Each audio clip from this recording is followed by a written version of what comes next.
കുട്ടിയുടെ കാര്യം വേണ്ട മതി മതിടാ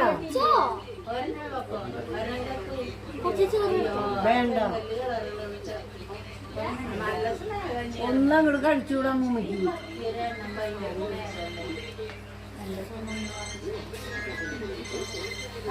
ഒരു സാധനം കഴിച്ചുകൂടാ കുട്ടി ഇവിടെ വന്നാ ഒരേ നിർബന്ധ കഴിക്കാൻ മൂന്ന്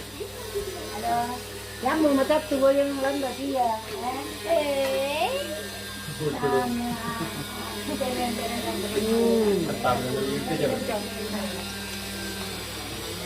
നല്ല ഒന്നാം തരം പായസ